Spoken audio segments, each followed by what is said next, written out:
agony, terror, violence. All the things that make life worth living. Well, howdy, howdy, howdy.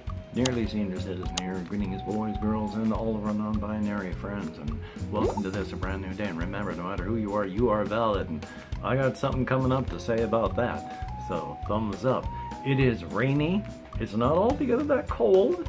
If I go outside with just, a simple overshirt over the top of this, then I am more than warm. I've gone out on minor walkies because it's raining.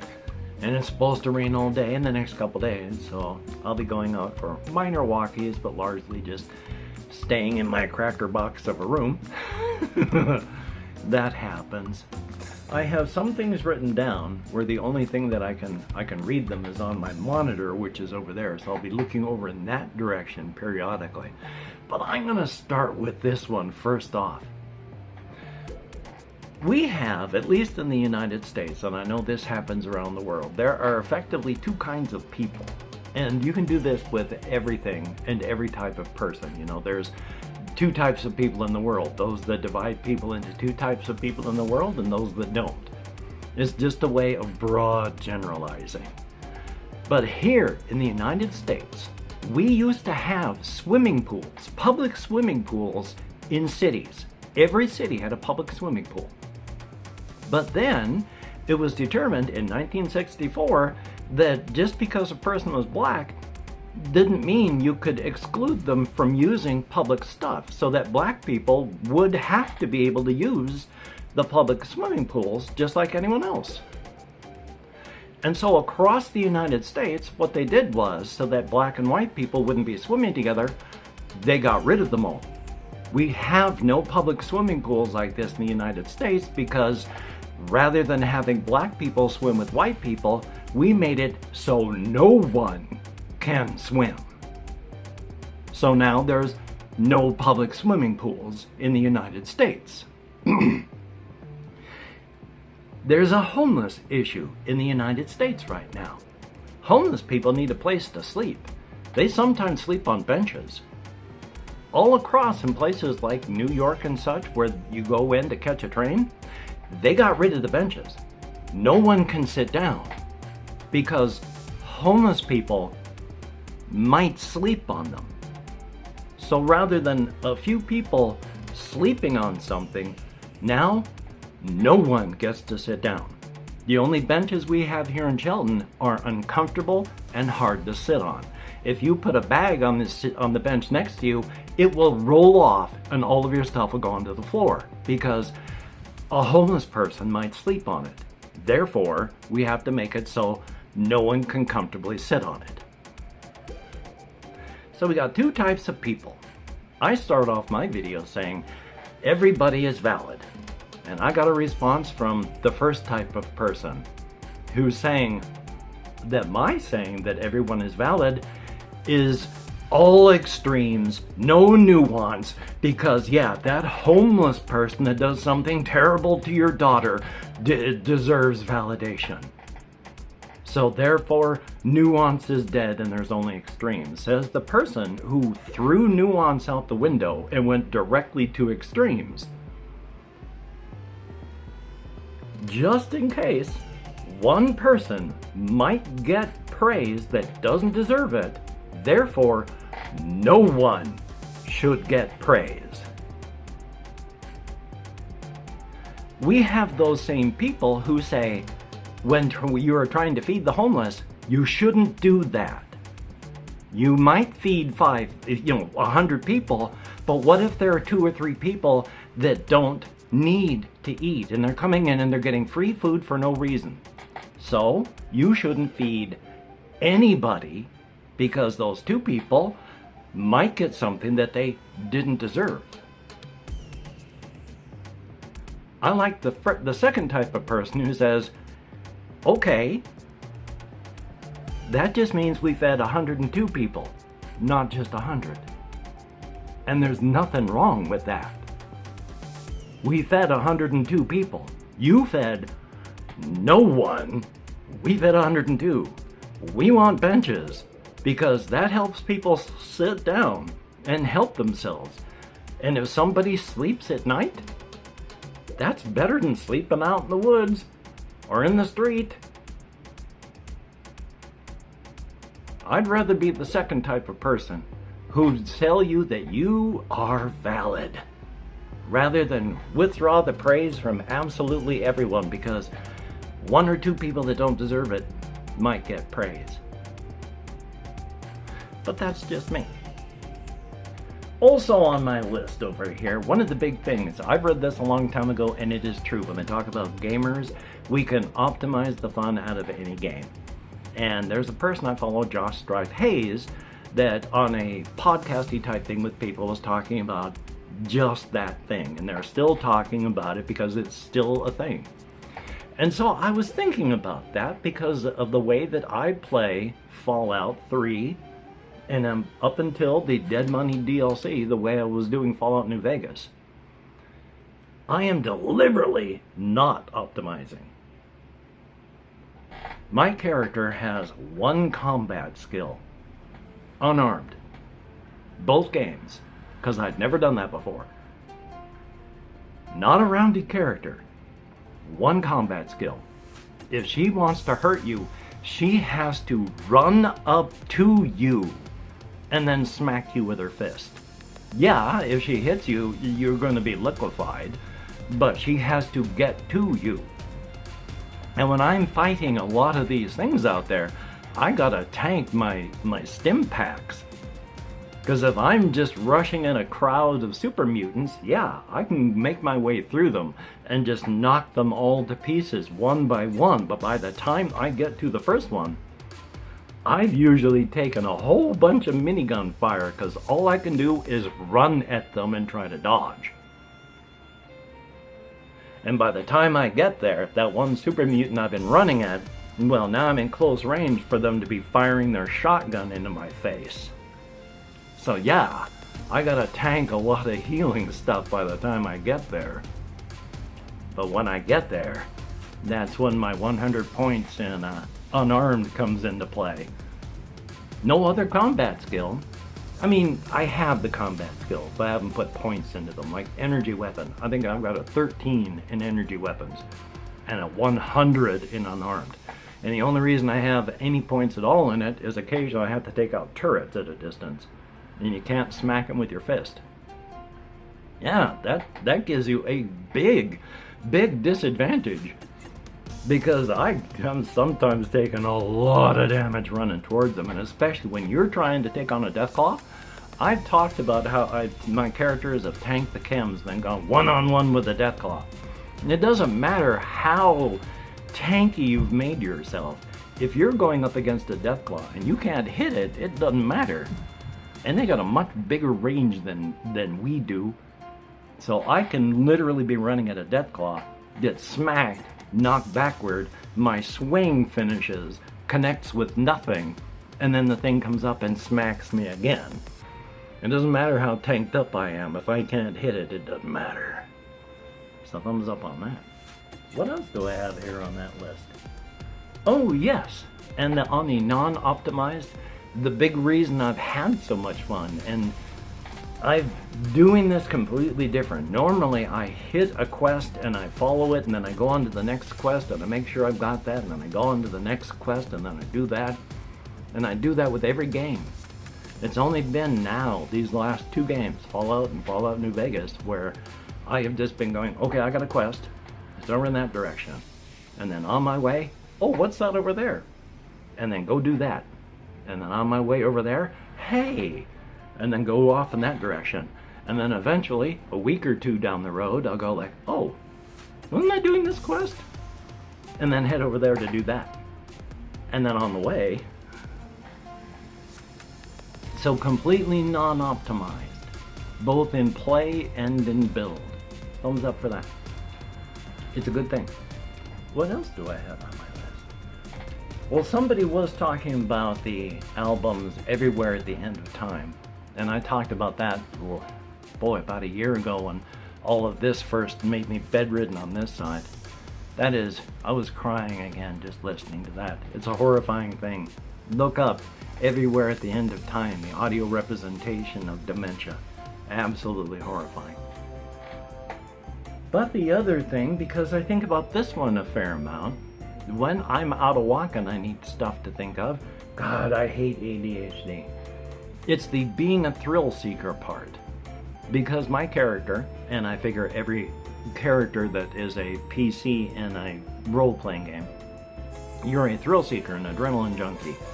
Because you're going from moments of terror to moments of terror in combat, most people. For there are plenty of characters and plenty of players who like to have more urban and diplomatic sort of adventures rather than just trading blows with something ugly and smelly. But hey, for when you are out there doing that sort of stuff, God's above. Okay, the thrill seeker part still. It's bad right now. I'm wondering if I'm going to be having one of those things where I can't remember anything at all. I've only fairly recently had to come to terms with the idea that, especially with my one character now, that when you're a thrill seeker, when you're that adrenaline junkie, you've already come to terms with, yeah, your blood is only really, feeling good in your body when you're casting your dice. It all depends on your skill against the other person. Can you win or will you die? Then you can feel the air on your skin, you can taste the air, you can feel the blood coursing through your veins, the world is in color. And when you're not doing that, everything's kind of muted and gray and boring and dull and just something to live through. But yeah, you would have already come to terms with the you might die horribly, painfully, messily, violently. Your body will betray you at times like this because your body wants to live, even if intellectually you have decided that you're okay with death because you're a murder hobo. You're having adventures, you're living until you aren't. Even then, because your body wants to live, it will betray you. You will beg for mercy. You will tell your friends, why aren't you helping me? Why are you letting me die? If you just stop these things that are killing me, I could live. But you aren't. You're just standing there and watching me die. And then they die. But the thing is, that's just the body. The mind already knows. They already know the things that are killing them. It's far too late. You're already dead. It's just you haven't stopped living yet. You've been so badly tore up, it's no mercy to stop the things that are tearing you up. You're just going to beg for mercy because your body will betray you. So thumbs up. It's part and parcel. It's part of the your fee to get in the front door, the knowledge that you may be eaten violently. You may end the day by churning through some creature's digestive tract, chunk by chunk. Yay! But hey, adventure. And, of course, this is the thing. This is both funny and not funny. It's a thing I've been talking about, but it's in every game. Even if they don't say it explicitly, even a lot of fiction, any place that you can go in and sell stuff that you get. And this particular place, because the settlement of Nagrad is put up there by the West Adanya Merchant Group, and people are brought there, and it's a real settlement. You can live there, and you go out and you adventure, and you bring things back, and you sell them, and the West Adanya Merchant Group takes those things, and they sell them onward, and if you can't make it, and some people aren't made for this life, and they only find out when they get there, the West Adanya Merchant Group will actually ship you back up and out. They consider it part of your immigration fee. There is a part of your contract, that has this at blah, blah, blah, blah, blah, and they'll bring you back. So you will be brought back because they aren't asking you to die for them. When, of course, sure they are. Yeah, of course they're asking you to die for them. This is the West Adanya Merchant Group. Yeah, And this is the settlement of Nagrad. It's not a company town. It's not filled with employees. It's not filled with anybody that has signed a contract with the West Adanya Merchant Group. No, no, no, no, no. The West Adanya Merchant Group, they're not sending out their own adventurers. They're not hiring their own mercenaries. They're not sending out their own groups. They're hiring mercenaries. They're hiring adventurers. They're hiring people to go out and risk dying for them rather than do it themselves. So they're not explicitly saying, go out into the woods and get eaten by something horrible. That's what we're paying you for. But that is one of the risks that they are paying you for. So even though they'll ship you out because they're not asking you to die for them, they are certainly asking you to risk dying for them. But then that's why they are willing to pay, and pay not bad. So thumbs up for that. Yay! What else do I have? One last thing. I do have this one game that's called Light in the Dark. It's about a plague doctor. And apparently, once you really learn the game, you can win like 3 out of 4 games. So the first time I play something, it's just mainly to learn. And you have a plague doctor, and you can choose a plague doctor, and there's easy or hard depending on the stats of your plague doctor that you have. And then you have to choose 3 quests. There's a starting quest, a middle quest, and an ending quest, and then you head out into the countryside. And you're discovering the land as you go. And you've got to fight a whole bunch of critters, and you're trying to heal up all of the cities from plague, and it's pretty good.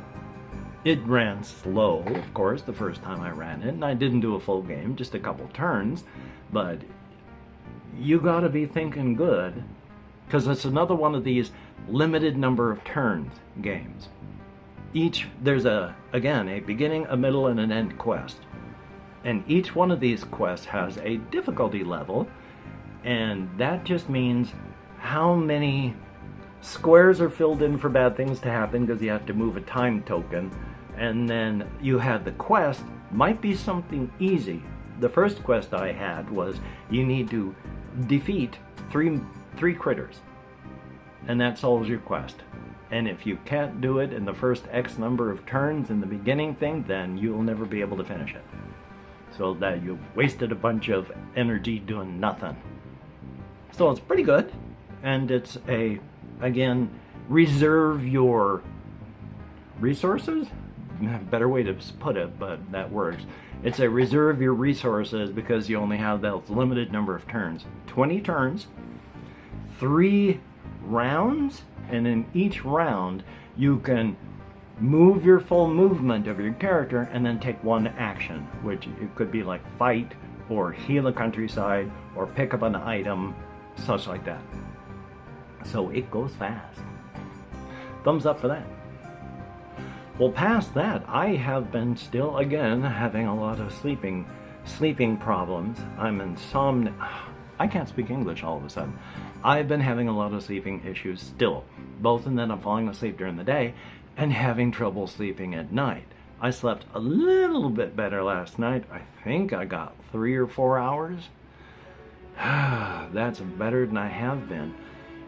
It may be the statin, the cholesterol med I'm on, but oh boy, it is like, get toward the end of the night, and even though I'm on 2 4-inch memory toppers with a really soft mattress, it's like sleeping on a concrete rock.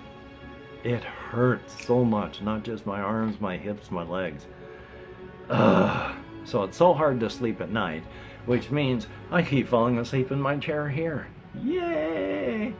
Still though, playing Fallout New Vegas, playing the board game stuff, doing the RPGing stuff, and that's all good, so definitely a thumbs up on that. I'm going to wrap this one up because I really don't have anything more to say. I've got stuff I want to talk about, of course. As soon as I go back over there, I'm going to realize so much stuff that I wanted to talk about but didn't. But that's okay. That just leaves me stuff to beat myself over later for not doing. thumbs up.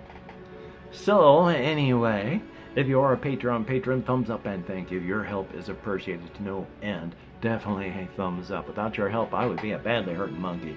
As it is, I'm a hurting monkey. And that's okay. Oh boy, that's so much better than being a badly hurting monkey. This is like paradise in comparison. Thumbs up and thank you. For everyone who has left me a comment, thumbs up and thank you so much. I've already lost a couple names, and that does make me sad. People that have been leaving comments, quite a few of them of late, and now no more comments from them, and I get to feeling so sad and depressed when that happens. Still though, if you have left me any comment at all, it is greatly appreciated. I'm not owed a comment. I may feel sad when a commenter stops commenting, but I'm not owed anything. So I appreciate what I get when I get it. Thumbs up and thank you. I answer as many as I can, but with my nerve compression and stuff, it is hard to type, so I do not answer as many as I would like. But each one of your comments is read and appreciated. Thumbs up and thank you to no end. Greatly, greatly, greatly appreciated. Well, hokey smokes. Nah, I'll try that in English. Hokey smokes. That came out better. I am going to edit and render. I'm going to try and record something later on today. I do want to do more Fabled Lands. I don't get a ton of views on those, at least in like the first couple days, but I enjoy the game. And if I get any views at all, then I know that there are other people out there that enjoy it as well. So thumbs up on that. I'm going to be doing other things the best I can, so that's cool too. So, bonk, as I hit this box that I've got the tablet on, I have 3 cans of chili. 2 of them just directly behind each other on the lid, holding it down so it doesn't fall from the box that's sitting on. And the other one sitting on top of the can below it, of course, so that the magnetic clasp of the lid hangs onto the can so that the tablet doesn't flop forward. High tech. Well, hey, thumbs up for that. You take care. Have a great day today.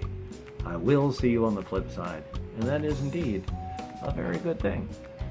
Yay. Oh, life is life though. Fun, pain, agony, terror, violence. All the things that make life worth living.